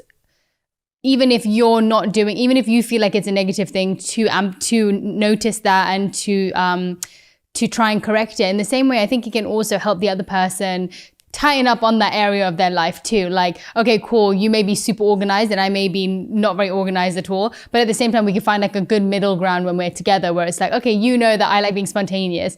So maybe randomly you'll be like, okay, cool. Like, which you do. You're like, oh, you know, I'll just cancel my meeting, or I won't do this and let's just go do this. And for me, I'm like, oh, okay. And I know that I try to be a little bit more organized where I'm like, oh, okay, I need to make sure I do this today. I need to make sure I give you this today, like whatever it is, like trying to make that better as well. Because even though it's a strength in some ways, every strength ends up being a weakness in some way too. So I think it helps, you know, kind of balance it out as well and help the other person notice when they need to probably change a little bit. Absolutely. Okay, second question is, how did your relationship change in 2020? How did it change? I kind of feel like this felt like our first year of marriage, because we we have not spent this much time together in a whole entire relationship. And so I kind of feel like, for me, it felt like we were on our honeymoon type feel where we just got married and we were learning so much more about each other. But then we ended up, just really understanding one another and settling into each other a lot better than we probably even have for the past, how many years have we been married? Like 3 years? 4 years? We've nearly been married 5 years. Nearly 5 years, but it feels like 1 year. But yeah, no, I think it really made us, it really helped us understand each other better. It helped us get into a rhythm together, which I don't feel like we ever really had a rhythm together. And so I think it's actually changed in most, I can't think of any ways that it's changed in a negative way. I really think that it's improved our relationship through figuring a lot of stuff out, but it's definitely got to a point now where I'm like, oh wow, that whole year was definitely a good jump or a good step up for us. Yeah, I'd have to say one of my favorite things was, it was the first year where we started doing a lot of physical activity together, because we always go on like travel together or something like that. But it was the first year we started actually working out and exercising together. Yeah. So we used to go on hikes up Griffiths Park and then Runyon, and then we'd go on walks, and just so many opportunities to be in nature together because we weren't going to the gym. And then we were doing in-home workouts together with a virtual workout. Yeah. And we'd put our playlist on with that song that you were talking about the other day. Don't Rush. That's the song of 2020 for me. And I just think that we were forced to just spend so much time together, but we actually found ways to do things we enjoyed together. I think we actually realized that we were spending time together in the wrong ways before. Like, I feel like that's what it made us realize, that we thought going shopping together or going to watch a movie together was like, and sitting and watching a movie together were the ways that we would be spending time together. And then we realized that actually we just really enjoy doing, whether it's like normal things like working out, but it feels so much more fun for us than sitting there and doing something that I don't know how to explain it, but yeah, like something that where we're not talking or we're not interacting, and the focus is somewhere else. Whereas this, it's like you're completely focused on the activity, completely focused on the other person. And it was just so much more fun to do that stuff together, even if it is just like working out and or going for a walk or whatever it is. But it felt so much more interactive and so much more fun. Yeah. And for everyone who's listening and watching, this was the year that Radhi and I have spent the most actual time together since we've been married. Yeah. And since we were dating, because I'm always traveling. She's back at home in London sometimes. She's traveling. And for us to be in this space together, we had to focus on learning about each other even more. So it was a big change for us. Yeah. And like Radhi said, I think the same. I think it just brought about positives for us, thankfully. And you know, we grew a lot closer this year, I feel. Yeah. And I do think it's also because I don't feel like it felt natural, but at the same time it was natural because we were both very aware and intentional of how we were interacting with the other person. Because of how bad it's gone in the past, I feel like we have been able to use all of those mistakes that we made where we were really trying to figure out a way for it to be better. Like, we both had the intention of making it better, whether it was like quarantine, whether it was COVID, whatever it was, that like, I feel like we'd gone through so many times where we tried and it may be like, we still weren't understanding each other. We were like, no, this time we both actually really want to intentionally make an effort to have conversations that we maybe don't have, to resolve things in a way that we don't normally resolve things. And so, yeah, I think that's also important, because it wasn't just like, oh, this was nice, like it just happened this way. I feel like it was definitely something we thought about and tried as well. I'll do a question for you. Go on. I was thinking about this earlier too, and I was going to ask you separately, but I thought, why not ask you on here, put you on the spot? What is, like, okay, for example, you know, in a relationship when one person asks the other person to do something, like I always think about this with you, because you always, regardless of when I ask you to do something, no matter if you're like, let's say something simple, like we're both sitting watching something and I'm literally like to you, oh, I really want this. And like, I haven't even asked you to do it, but you'll literally get up and you'll go and do it for me. Or like, I'll ask you to go get something and you'll like, you won't even flinch, like you'll go out of your way to do it. And actually I was thinking about it and like, that seems like such a small thing, but I actually feel like it's not, because a lot of the time where, even if it's with your mum, your dad, whatever, it's just, oh, do I really have to go and get it? Like, can't you just go do it yourself? But you, I feel, have generally always been like that. And so I was just going to ask you, because I think it'll be helpful for other people too, and helpful for me, like what goes through your mind when, even if I'm being really irritating or being a brat, like what makes you just continually do that without like moaning? The first thing that goes through my mind is, you are such a brat. Yeah. you are closer to that light switch right now. You are closer to the water container right now. Yeah. Why are you asking me to do this? That's the first thing that goes through my mind. Yes. Fair. And then my monk mind comes in, and there's two sides to it. First of all, I know you're not asking me because you're trying to make my life difficult. You're doing it because you want to be loved that way. and Maybe, yeah. And I think that when you realize, if you're in a loving, trusting relationship, you start realizing that your partner's requests, even if they seem unreasonable and irrational, a lot of the time, that's just how you want to be loved in that moment. And when you see it in that way, you go, yeah, of course I want to love you in that way. Because you're not doing it to hurt me, because I know you love me. You're not doing it to upset me. You're obviously not doing it to irritate me. So then the only reason you could be doing that is because you need some love right now. And you need love in that way, or you need connection in that way, or you need intimacy in that way. And so you're asking for it because it's a request for love. And I think we think of requests for love as like, oh, give me a hug, or I need to talk to you. We think of those things, but actually it's the day-to-day moments in the small things where someone's saying, please love me, please see me, please show up for me. Please bring me a snack. Please bring me a snack. and I think we mistake that language because we think, oh, that person's being so irritable. So demanding. So demanding. And maybe they are. And that's something that you have to check for yourself. True. So if you are that person, Radhi, then you have to check for yourself whether it is demanding and stubborn or whether it is a request for love. Yeah. For yourself. But I've made it in my mind that I believe you love me. And so if I believe you love me, then I should believe that this is you asking for love. And so, but if I didn't believe you love me and I was then insecure it would be about so that, annoying. then it would be really annoying. Yeah. And so it doesn't mean that I don't have that thought. It doesn't mean that I don't get internally frustrated with you for a second. And then straight after that, this kicks in and that walks me through it. And I think when people sometimes say to me like, oh, well, haven't you got it all figured out? I'm like, no, the first thought is never the thought that has it all figured out. The first thought is always, oh gosh, whatever. Yeah. It's the second thought. It's taking that time to have that second thought rather than reacting to the first. Yeah. So that's the answer to that Deep. question. That's great. Thank you. I've always wondered that. I have actually. So this question came in from our team. It says, tell me about a time where you think we've made a compromise and how did it work out? I'm going to go first. I know the first thing you're going to say is, I don't believe in compromises in relationships. You know me so well.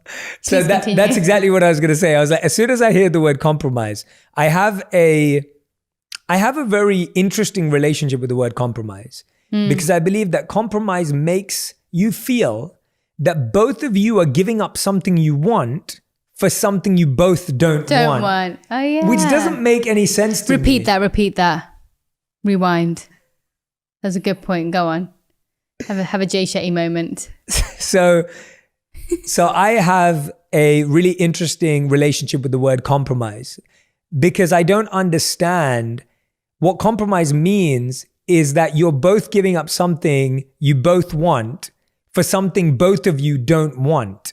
That's what a compromise is. So it feels like one person is getting what they want and the other person is not getting what they want. That's what a compromise is. Whereas what I have tried to live by in our relationship is I want you to get what you want and I want to get what I want. Now, if that doesn't mesh all the time or if that doesn't connect all the time, then the only thing that's being compromised is this false view that we should always feel the same way about everything. And I think that actually makes space for resentment. It makes space for bitterness. It's almost like, think about this, everyone who's listening and watching, think about this for a moment. Imagine I gave up what I wanted to do all the time to be where Radhi wanted me to be. I'm going to be feeling upset. I'm going to be thinking I should be doing this or I could be doing this. And then you develop bitterness towards the other person where you can't even respect and appreciate them. And if you were always dragged to what I'm doing, you may be thinking, well, I could be doing this or I could be doing that. And what ends up happening is I feel like you actually move closer away by forcing yourself together. Wait, say that again.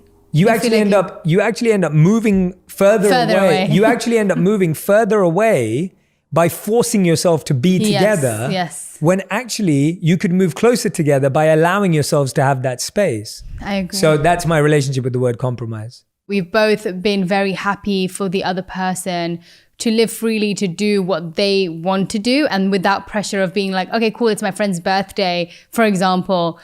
And if you're not that interested in coming, or I'm not that interested in coming with you, it's not like, oh my gosh, but you have to come. Like, we're a couple, we can't go places without one another. Like, we're just like, okay, cool. Like, you don't need to go. And we understand that too. It's like, yeah, it's going to be boring for you. Like, you don't need to come with me.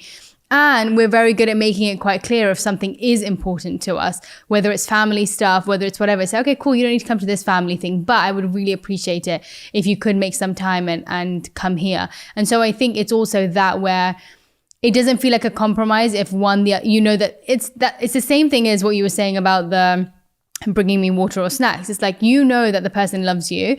And so if you make it explicitly clear what's valuable to you and you still don't feel heard by them, then that's one thing. But like, if I know that you love me and you know what's important to me, I feel like you always know when you need to show up. And if, for example, you haven't, and I may not have communicated it to you, if I tell you afterwards, it's always like, oh, I'm so sorry, I had no idea that's how you felt. And so, yeah, I think it's important, one, like letting the other person know what is of value to you and whether it's actually that important. Not being like, oh, come with me, and the person says no, and then you're like, oh, okay, fine. Like, it doesn't have to be like that. It can be oh, but please, I like, this is really important to me. So it's communicating and letting you know about that. And also, yeah, understanding that the other person loves you, and that if they are saying no, it's not because they're trying to hurt you. It's because they maybe genuinely have something that's more important to go to or to do. Yeah. And I think you're right that's a really good point, because you expect the other person to read your mind and to know why it should be important to you. And we often have that thought, like, you should know this is important to me. But the truth is that in every relationship, like, no one knows until you explain to them. And I think in our love relationships, in our romantic, even in our friendships, we just expect everyone to fully know what we value. Yeah, it's like even with family, for example, just if someone is really close to their family, you expect in your mind that they realize that that's an important thing. But if, for example, that person is not that close to their family, in their mind, it's like, oh, it's my uncle's birthday. Come to my uncle's birthday, and you're like, I won't even go to my own, not you, but generally someone else might be like, oh, I won't even go to my own uncle's birthday because I'm not that close to them. So I think it's like, you are expecting the other person to live how you live and how you have your relationships or how you value things. And it's an unfair expectation because people have been through so many different things in life. Awesome. All right, next question on the list. Next up is, we both have such hectic schedules in life and lots of work going on all our commitments. How do we find time to spend time alone and time with each other? I get asked that a lot, actually. I have so many, really? some of my family members are always like, but does he have time to spend with you? Like, do you guys have time? I was speaking to one of my family friends the other day, and she was just like, are you sure you guys spend time with each other? And I was like, yeah, we actually spend a lot of time together, but I can understand why people may think that. But yeah, you know, I don't feel like we've ever really felt, I feel like even if we've had the moments where we've had like months apart, we do make an effort that when we are together, especially recently within the past year or 2 years, would you say? You say 2 years? We've started doing a thing where we make sure that we have at least a weekend that we spend solid together. And sometimes that's more time that you spend together, even if you were seeing someone every single day for like a month, because it's condensed time, it's intentional. And it's with the sole purpose to spend time together and communicate and be together in a meaningful way. So yeah, we definitely make that time. But it's also because we choose to do that. Yeah, I think we both thankfully gravitate towards quality time versus quantity of time. And so we'll both be like, well, if we're both tired today, we'd rather not force ourselves to try and spend time together and give each other space or give each other time to decompress. And this weekend, we'll make sure we spend time together, rather than the artificial force of like, today we had to spend time together because we promised or we said we would. And it's like, but maybe we're both not got the right energy right now. Or we haven't got that presence right now. And so I think it's a mutual understanding. At the same time, I feel like, you know, there've been different parts in our relationship. Like, I remember when we lived in New York, we probably didn't spend a lot of quality time together because the only time I had off was the weekends, and I was busy working sometimes too. And you were doing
have a rhythm and a role. And so I'm able to give more time and you're in this different stage in your life. And I feel like when you start looking at your life as stages, as opposed to like everything This is how it's going to be forever. Forever, yeah. It's like, it can't be that way. And there's actually a really good book on this by Gary Chapman. And I think it's called The 4 Seasons of Love or The 4 Seasons of Marriage or Relationships. Cool. And it talks about how is your relationship right now in the season of summer, winter, spring, or autumn? Now, when I think about this, I think that all of us want our relationship to always be in summer. I mean, I like winter, but... Okay. Well, you just ruined yeah. You I was like a good nature analogy. Go along with it. Yeah. We always want our relationship to be in summer in the sense that it's hot, it's passionate, it's cool. It's like everything's good about summer, right? We all look forward to summer. But maybe your relationship's at a point in life right now, as this book says, that your relationship might be in winter. It's going for a dark period, a cold period where you just got to stick it out together. Yeah. When I think about New York, when I think about us in New York, it was a bit of winter and spring. Yeah. Like it was a bit of winter and spring, and autumn's like where you got to let go and you got to shed. And I think about when we first started dating, there were moments where our relationship was in autumn. Yeah. Where we were just letting things go and purging and removing energy. I know when you were going to yoga classes and your yoga teacher training. So I think that book's a great model, and that reflection that I've had for a while, that your life goes through stages and seasons, and stop trying to make every day and every week summer. I really love that. That's so cool. What a great book. Yeah, I had a reflection. I started researching and then I found the book. And the way I was thinking about it is like, if you know it's winter, you take an umbrella out. Yeah. If you know it's winter, you put a coat on. Yeah. But if you think it's summer, you keep expecting your partner to, Anyway, so this is an interesting question. What film or TV show do you think offers the best example of a healthy relationship? Oh my gosh, that's such a good question. I automatically in my mind go to This Is Us, because it's one of my favorite shows ever. I've never seen it. You've never seen it, but it's so good. And we love Chrissy, our good friend. Love Chrissy. But there are actually really lovely examples of couples who like make it through stuff in that, whether it's like the main couple. I'm sure, to be honest, most people have probably seen it. You're just the odd one out. But the main mum and dad, and then there's Sterling. What's his name? Sterling Brown. Sterling, the actor. Yeah, probably. Yeah, I think that's something Sterling or Sterling something. You'll know who I mean. But their relationship is amazing because they go through so many ups and downs, but they're so good at communication, and I feel like that's a very good show to show very different types of relationships. Even Chrissy's relationship with her partner, her husband on the show, they're all so different in relationships and the way they communicate, but they show very good, very, very realistic and useful relationships, I feel. Yeah. I love that show. It's so good. I actually struggle with this question because I think, I don't watch a lot of TV shows, but I do watch a lot of movies. And I think growing up, I had a really unhealthy view of love because of movies. It's so true. So I grew up watching Bollywood movies a lot. And I remember thinking that that's what love had to look like. Yeah, like a flower comes up in the middle when two people are about to kiss. That's what they do in Bollywood. Or like you're all like dancing around and like there's all this like... in a field there's of all this, puppies. Like, and like music's playing when you fall in love with someone. And I'm running towards you in slow motion and my head naturally falls like this. Yeah. And you're coming towards me, and then it cuts because they don't show anything else in Bollywood films back in the day. And so that's what I grew up with unhealthy projections of love. Yeah. And the thing that comes to mind when I am thinking about this, apart from the Last Dance Michael Jordan documentary, which doesn't show marriage, but shows like love in a team and camaraderie and collaboration. I'll try and find a bit more of I actually think The Happy Place, The Good Place. Sorry, The Good Place. I always call it The Happy Place. Kristen Bell's character, Eleanor, and her relationship with Chidi, like the way it shows relationship dynamics is really interesting about like what is a good relationship, what is support, what is friendship. Like I think it answers a lot of deeper questions. Yeah, and that is such a good show. It's such a great show. I'm enjoying it so much, and we came to it late, but we're loving it. Yeah. And I just think it has so many good messages, so I'd have to go with that. Okay, cool. This Is Us and Happy Place. Yeah. No, was it? The Good Place. Good The Good Place, yeah. I call it the happy place all the time as well. And I'm going back to what the shows I grew up on. I grew up on the OC and Desperate Housewives. Both not good examples of relationship ideas. And Friends you grew up on, which again, I wouldn't say it's like the best relationship stuff. It's just comedy but I agree with movies. It's for girls and for guys, I guess. I didn't think that it was such a big thing for guys because I don't know, growing up I always think guys just like aren't thinking about like romance in that stage of their life. But for girls, I think for sure, you're just always seeing how like the girl's like the damsel in distress and the guy like saves her, and I think it's movies mess you up. Okay, this is an interesting question. Have you ever experienced doubt in our relationship, and how do you express doubt? I guess maybe like right at the beginning when I'm trying to think. Yeah. I'm sure I did right at the beginning, and then like, you know, just before you're getting married and like everything's like a bit confusing and there's just so much going on because of wedding, and then you're like, oh my gosh, I have to get married to this man. No, really? As in, no, seriously, I want to know. Yeah, I think probably just at the beginning when everything was so up in the air because like, you know, as I'm sure in most cultures, but in our cultures, like the man should have a job and the man should be the breadwinner, and like which is not true. You should have which is not true. And he should have everything figured out before you get into a relationship with that person. Like everything should already be set before you even think about marriage. And we really didn't have that. And so I think probably at the beginning, but I was so lucky because my mum and dad really were just so okay that I naturally feel doubts can come into your mind when other people get in your mind. But I think I was quite sure. I felt like straight away, I knew I had a connection with you. I knew that your values and the person that you were, I just knew we would be able to grow so deeply together. And that's really what I was focusing on. And then I was so lucky that the rest of everything else fell into place. And I'm so grateful for that. But I knew that the core thing that I wanted in the relationship was there for us to grow deeper in our spiritual lives together. And that was the main focus for me. And then we started having fun. I was like, oh, he is fun. Like, he's just not just like a teacher and like just so deep, but you also were so fun. And all the things that I maybe hadn't thought about was important to me slowly started coming. And I was like, oh, that is really important to me. Gosh, I didn't realize that at the beginning that that's what I wanted. But yes, the doubt was definitely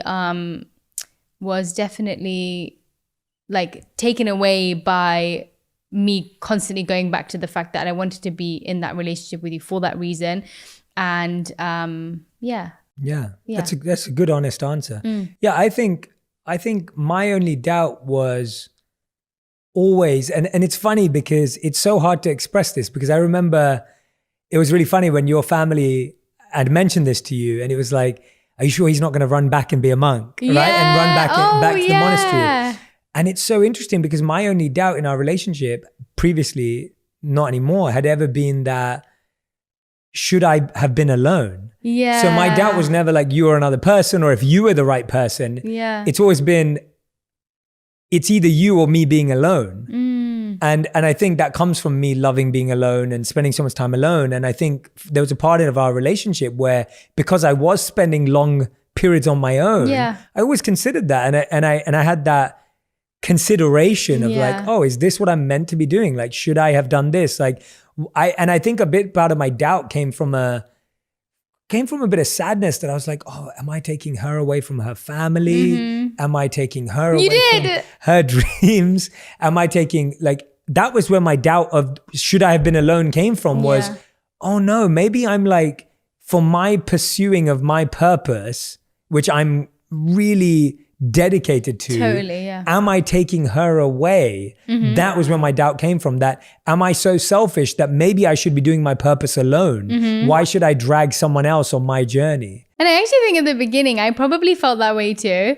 Like I probably, when we went to New York, it definitely felt like compromising, because I felt like the only thing I really had at that time in my life that I truly valued and felt I was very concrete in was my family, and that's what my whole life revolved around. And so I guess at the beginning, because I hadn't matured in my thoughts of what this relationship was, I did feel like that. And I remember there used to be times where I was like, well, I can't remember, but I'm sure that there were moments where in my mind I felt like, well, we have to go back for my family to do this because you've taken me away anyway. Like, you've taken me to New York. And so now we have to do this because I want to do this. Or we have to, like, you need to do this for me because we've done this for you.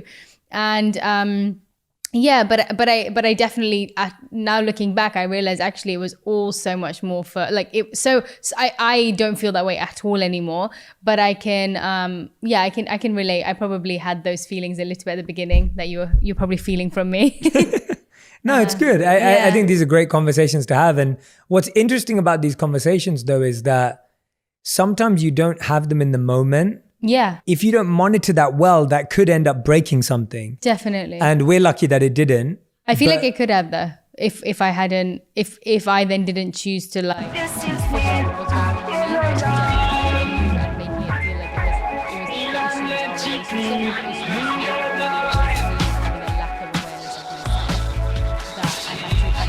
Otherwise, I think I would have constantly. And I have so much admiration for you and respect for you. I was always trying to help in whatever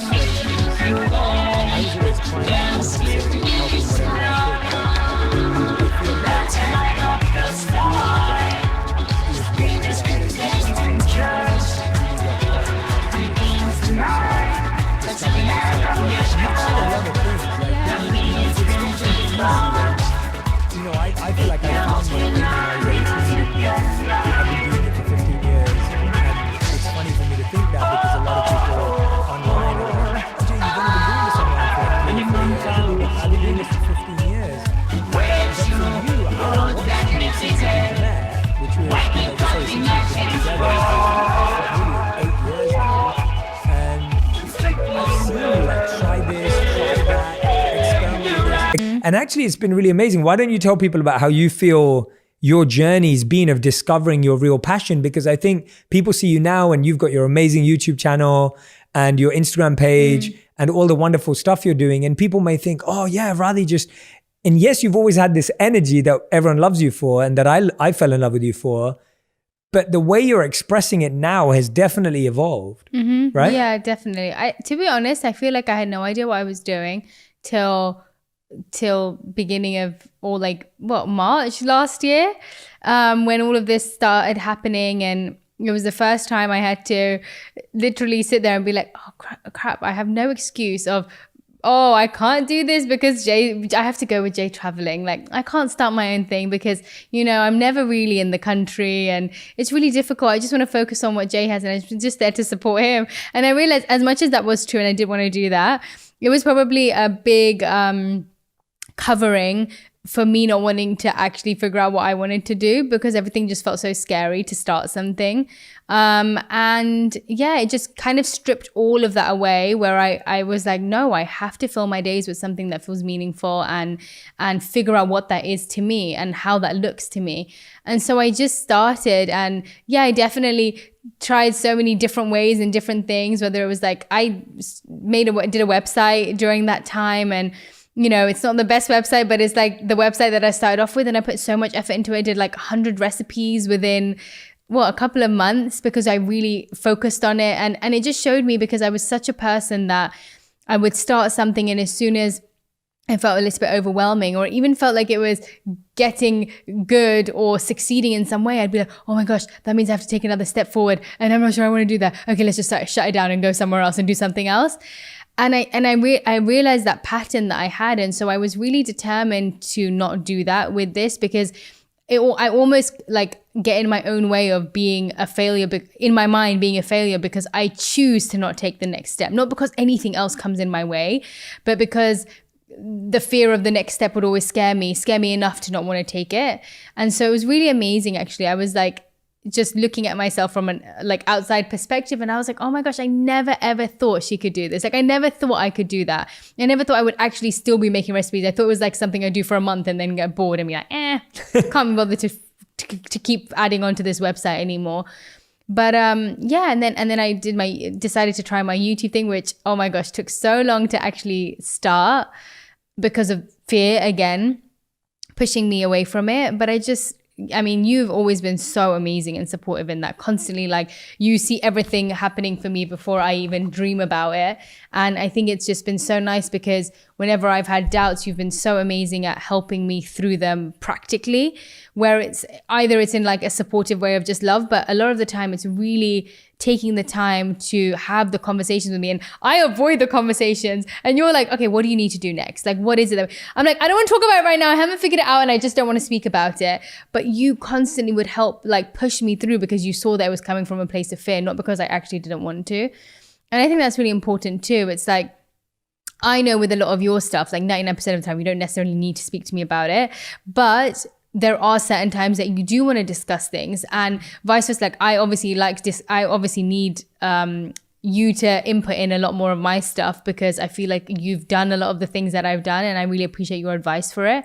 But I think there is so much of the support being in so many different ways throughout the times that I needed it. And to be honest, I don't know how I got here, but I'm really happy that I did it. I'm so happy because I never expected myself to be able to do that ever. And I just genuinely feel for everybody else that's listening to this that I was like, that's where my spontaneity that can be a strength and ended up being something that was such a weakness for me in the areas where I wanted to commit to something. And and I'm not just saying this, genuinely, if I can do it, ask my mum. She will tell you, if I can do it, I 100% know that other people can. Whatever it is that you love doing, just try it out. And if I can do it, oh my gosh, you all can definitely do it. Yeah. But enough about me. What I genuinely love about the way you're doing it though, is that even though you have become more organized and disciplined and focused to figure this out, you haven't lost who you are. Yeah. And I think that's the hardest part. And I love seeing that in you. Like, each and every video, the amount of effort you put in. I know the amount of effort that goes behind the scenes when you're about to launch a video, and like your nerves and your excitement. And you just want to make everything so wonderful for everyone. And I love that. I love that even though you've become organized and focused and disciplined and all those things that you've had to learn, that you haven't lost yourself in it. Because I think that's possible too. So I love watching it, and it makes me really happy. And what you were just saying at the end, you know, there's an old relationship rule of like, don't keep the score. And it's been said for many, many years of like, don't keep score in a relationship. But often score feels like, oh, I did this favor, what did someone else do? And what I realized is that score should not be kept energetically. And so what I mean by that is, I really feel that you carry the relationship sometimes emotionally. And so I may be carrying it mentally, but you're carrying it emotionally. And so if you're only looking at the mental score, I'll be going like, oh, well, I'm doing everything. Why are you not doing anything mentally? Like, you're not planning, you're not setting goals, you're not doing this. But that's because I'm only measuring it on my scorecard. And I think it's so important to be like, well, there are so many different scorecards. There's physical, financial, mental, emotional, spiritual. There are 5 scorecards. First of all, there shouldn't be a scorecard. But I'm saying there's 5 types of offering in a relationship, and you're only ever looking at the one you give. But it's also useful to think of it in that way. Like, you're saying there's not scorecards, but I think it's useful because I think naturally we all have tendencies to want to be the hero, or like want to be the person that like, oh, but I've done this and I've done that. And so actually looking at it in that way allows you to see where your strength is in your scorecard, but then realize hopefully where the other person is also contributing. So I think, but yeah, that's really a good way of putting it. I've never thought of it in that way. Yeah, no, I've thought about that so many times. I think whenever I've been in that position of like, oh, I'm doing so much for this relationship, and I do. There are times when I feel like that. I'm like, oh, I'm doing this, and then you just stop and you're like, that's just stupid because there are so many levels you carry the relationship on. Totally. And I encourage everyone to do that with their partner, is just really look at like, where are you carrying the relationship and where are they carrying the relationship? And I promise you that someone in your relationship is carrying something. Yeah. And if they're not carrying anything, then sure, that's not a great relationship. But I think there are so many relationships where we miss what someone's doing. I think that really stops you from, and actually I didn't think of it in that way, but whenever I do think about when I'm irritated at something or when I feel that way, thinking about it in your way, and sometimes I have thought about it in that way, it makes you really not be selfish. Like, it makes you, a lot of the times, if you feel that way, you can end up stopping yourself from continuing to do that, or continuing to be the person carrying this section. But I think when you think of it as these other 4 areas that other person may be helping in or carrying, it stops you from limiting yourself in what you can give, and realizing that actually I could be giving everything in this category, and that's okay, because he's giving everything in this category and I don't want that category, so I'm good for him to handle that. And so, yeah, I think like that just reminds me of all the stuff I always get, like even when I put up cooking stuff, or I'll get DMs just being like, does Jay ever cook for you? And does Jay do this for you? And I'm like, no. And it doesn't irritate me at all, because I don't like doing finance stuff. Like, it may be such a cliche of like how, I like being in the kitchen, but it's out of choice. Like, I love being in the kitchen. It's not because you're a woman. It's not because I'm a woman. That's what I mean. It's your passion as an individual. And like sometimes when you, there's been times, remember when like some days I'll be like, you'll be like, oh, someone's come to our house, and you're like, yeah, this is her work area, and some people don't even know what I'm doing, and I'm like, and we both laugh about it. I always show people my office, which is where we are now. Yeah. And then when we get to the kitchen, I always say, and this is Radhi's office, and I don't mean it in a condescending or sexist way at all. Yeah. It's actually her office. Yeah. Like, that's where you experiment 100%. And that's where you create recipes, and yeah. But yeah, I just think it's really important that, because I do still always get people, but like, doesn't it annoy you that he doesn't cook? Doesn't it annoy you that he doesn't even want to try or make you a meal? And I'm like, no, because I really don't want to learn about this that he does and he manages. And I think it's so important, because you can get so wrapped up in what other people do for each other in relationships. And what other people are carrying for each other in relationships, and you see this one aspect of it, and you're like, oh, well, why doesn't he carry that for me? And why doesn't she carry that for me, or do that for me? And I think it's so important, because it can really, stop you from giving as much as you should be or want to be giving in a relationship, because you're putting up your own barriers and telling yourself that you shouldn't because he's not giving enough. Exactly. All right, couple more questions. Go on then. This is a good one. When are you most scared to be vulnerable with your partner? When are you most scared to be vulnerable? Like, when are you scared of like being really honest and open? I'm thinking. Go on. Sometimes when, like if like you've already given me advice on something, and then like I'm kind of asking for like again, and I'm like really confused about something again, and you're really nice about it, but sometimes I feel like it's, when I know you're going to tell me something that I don't necessarily want to hear, because you've already told me before, and I don't necessarily want you to give me that answer because I know you're right. That makes me really annoyed. So sometimes I don't feel like being vulnerable about how I'm feeling, because I know the answer you're going to give and that I don't want to hear it. So what do I need to be to help you be more vulnerable? No, I think it's more me. No, seriously. No, I think it's very much so just me. I think it's me just wanting to be stubborn and not wanting you to be right. That's like a recurring theme in this podcast right now. I'm not stubborn. I'm not allowed to say it. That's the thing. That's the rule. You're not allowed to say it. I'm not allowed to say Radhi's reflect. That's when I feel most vulnerable. It's like, I'm not allowed to repeat something she said that makes me look good. I'm like, I should really tidy up after myself or whatever. He's like, yeah, we should. You're not allowed to tell me. You're not allowed to tell me that I should tidy up. I'll tell myself if I want to tidy up after myself. Okay. I feel most, I'm trying to think. I think the time I feel most vulnerable is like when I've spent a lot of money on something. Like, I feel like that's it, but I'm trying to think of it like. Oh yeah, like when you tell me not to.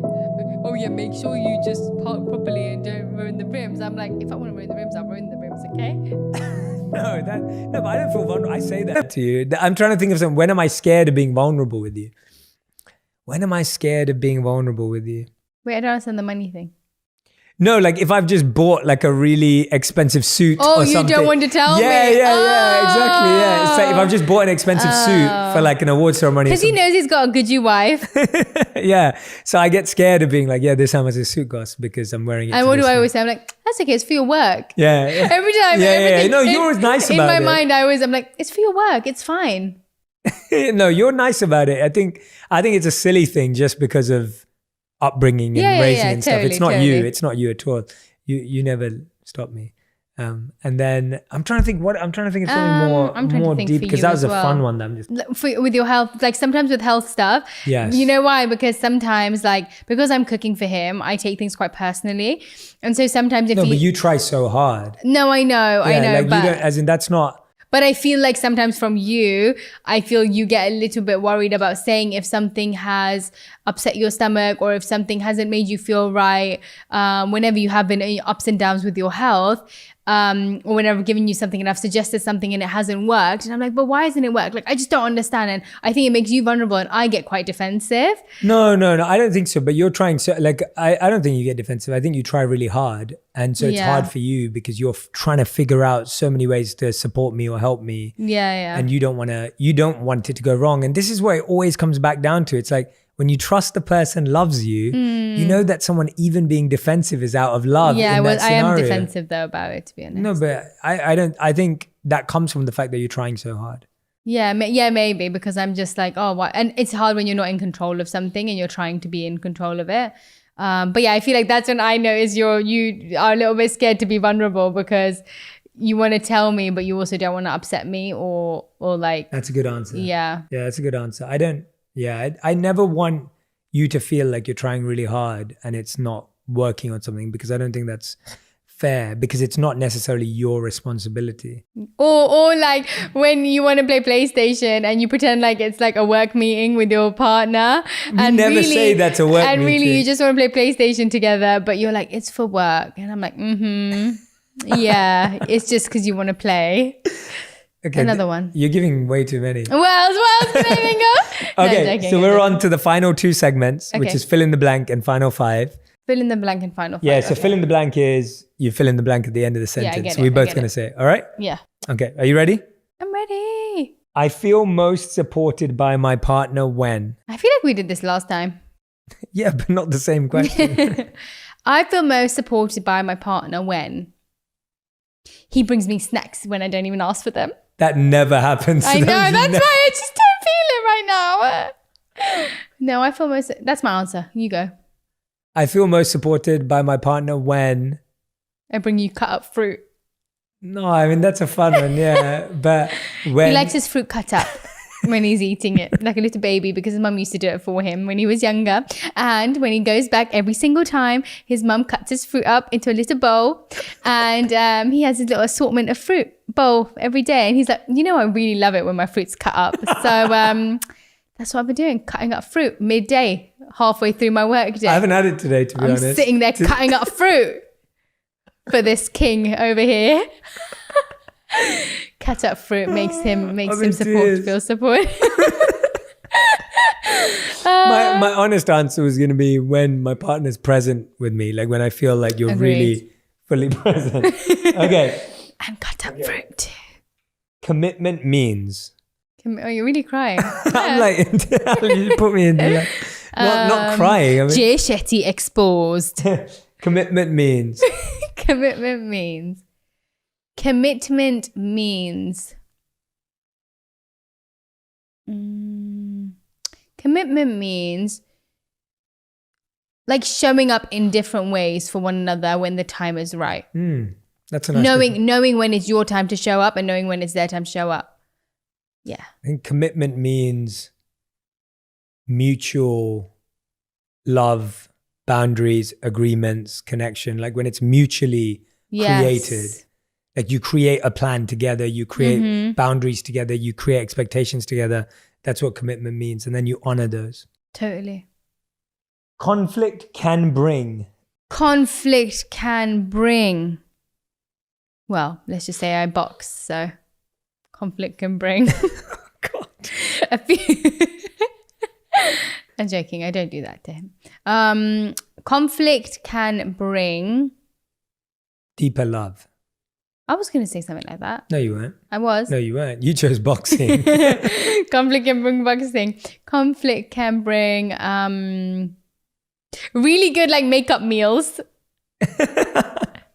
Like whenever we make up, we can be like, oh, let's go get some like Cocobella creamery ice cream. Is that really what happens? That's why we haven't had it for so long, because we haven't had to make up. We haven't really had many fights lately. Let's pick one now. I've got plenty to say. So that we can... So then we can have Cocobella. Final 5. Final so these five. are one word or one sentence answers. Yeah, stop giving such long answers. What's one thing you recently discovered about yourself that surprised you? That I can commit to things and just maintain it. I always knew this, but I guess I forgot it. I love exercising with sport. I just need to play more sport. I need to stop forcing myself. So that. Lovely. Okay. What about our relationship makes you feel powerful? They were both on the same page, like a lot of the time. I'm like, oh, I like this. And you're like, oh, me too. I'm like, oh, okay. Like even if small or big things, like we are very much so on the same page. And even if we're not, we're both kind of okay with coming to an agreement that we both like. That's mine. Cool. My answer is you always trust me when the chips are down. What was the question again? Like what in our relationship makes you feel powerful? Yeah, got you. So for me, I what makes me feel powerful is when you we're trust all me. in. You trust me even when things are not working out. Yeah. Externally. I that makes me feel really confident and strong. I'm glad. Okay. Just don't use my chips. Use your own. What do you think our relationship will be like by our 50th anniversary? Oh, Lord. I didn't choose these. What do I think? I think the better question is, how will we celebrate our 50th wedding anniversary? My mind's always like, with my family, with our family. We'd have a really nice 50th celebration with the whole family all together on holiday somewhere. Sounds great. Just letting you know. That's my answer. Sounds great. His would be like, just us two on a beach with a tennis court and, and cut fruit. I haven't had it today. Next. All right, 2 last questions. What about your partner have you grown to love that you initially disliked? I can't think of anything. Good. You go first. No, I can't think of many things I dislike. I'm just trying to think of what I now like about you. I think it was your I've just realized that, I think it was what I said earlier, like your lack of organization or whatever. Like initially that really irked me. And then now I'm just like, but that's what lets you be spontaneous. Like that's what lets your ever freshness come out. And if you became all of that thing, then you can't, not saying that you can't be organized, like you are organized now and you have become, but I mean, if you became an organizational rigid beast, then you lose that. Yeah. You lose part of that. So I think mine for you is probably just like your general way of thinking was not something that I was used to. That's true. That's a good one. That's a really good one. Whether it was the quality versus quantity amount of time, because I was not used to that. Whether it was, your just general way of thinking where I used to be like, oh, well, maybe I don't want to do that. But then I realized actually is a really good way of thinking. And even though it used to like scare me to think like that, because I felt like I was getting rid of a lot of my old like habits and ways of thinking. Now I've actually become quite fond of it. Okay. Next. Beautiful. I love that. Okay, 5th and final question of the whole interview. What's the funniest thing that's happened to both of you? The funniest thing that's ever happened to both of us? I was going to say that. Go on. What were you going to say? A few weeks or months ago, someone put us up on this Instagram page called Sibling Revelry. And what this page does is that it puts up pictures of siblings or couples and asks people to guess vote whether they're siblings or couples. And so they posted a picture of us, and I think 60% said siblings and 40% said couple, probably 40% who know who we are. And it's really funny because all the awkward pictures on that page are siblings. Yeah. So that's probably one of the funniest things that's ever happened. Really funny. That was a good laugh. That was good laugh. I can think of another one too. Go on. I remember when we were traveling to someone's birthday or something when we first started dating and we got lost in the middle. That's what I was going to say. No way, really? That's literally where I went back to. Go on. No, I was thinking of when we were, that's what it was. We were going somewhere and it was like countryside. And then somehow we drove into like a barn or like field area and I was so scared. And that was the first time that I was in a very scary situation with you. And it was the time I realized like how you will always be and always have been since that like calm. My dad has always been this person for me. So it was so cool because you literally took on that role of like, you were so calm. You're so like, even when you're scared. I was so scared. Even when I was younger, even if my dad was so scared, he would never ever show he was scared and he'd always have me. Like I would never feel scared because he was never scared. And you literally I got a glimpse of that with you and I was like, oh my gosh. I was so scared. I was so scared. But you did so good that day. So yeah, that was funny. Funny now, not funny then. Yeah. Thank you so much for watching that video. If you enjoyed it, here's another one I think you'll love. Instead of criticizing the other person, tell them what you want. And tell them what you want without implying that they're not doing it. Because then they pay attention only to the fact that you told them you're not doing it, and then they will basically do what every human being does, which is defend themselves.